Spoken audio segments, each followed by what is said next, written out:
I'm having a renaissance with my anger right now.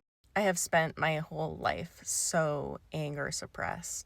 I was to the point where I couldn't even identify when I was feeling angry or what anger felt like flowing into my body. And I've known that I needed to address it and eventually learn how to move into the emotional experience of anger.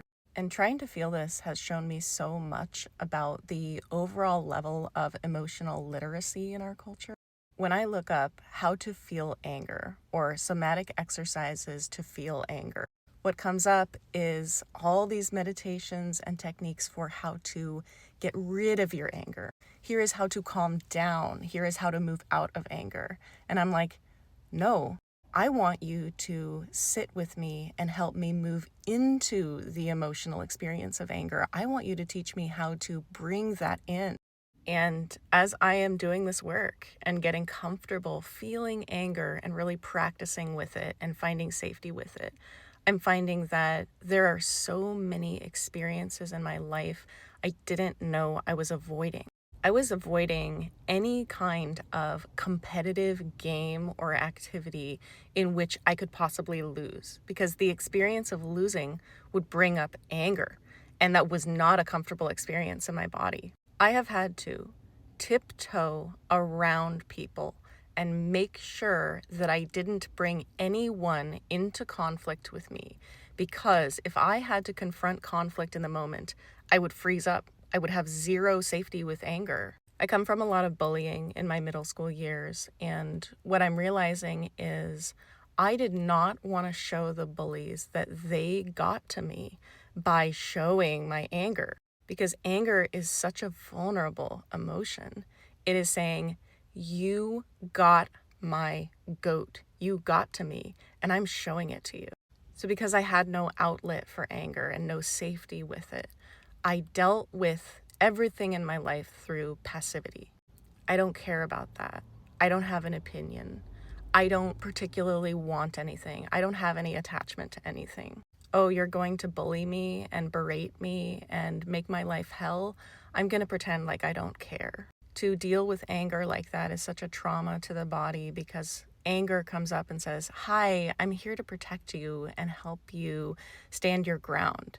And you say, I am not listening to you. In fact, I'm going to shove you back down. And after the years of shoving it back down, my solar plexus was screaming for energy. My spleen and my liver were showing signs of weakness. And I looked it up for Chinese medicine, and it said, the emotion of anger.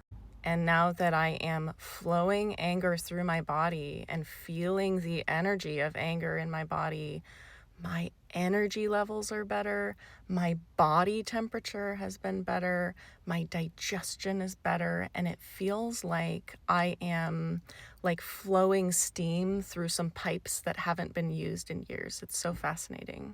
And I'm like, whoa, I'm free to bother people.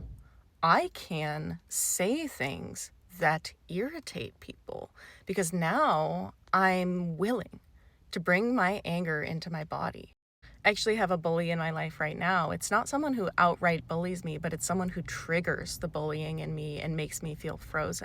And I actually practiced, like, what is it like when I'm in the room with this person and they're doing their rejection of me, and I sort of flow my anger into my boundary, but I'm not saying anything, I'm not doing anything differently.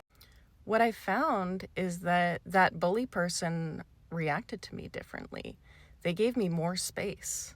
And I was like, I didn't even need to respond angrily.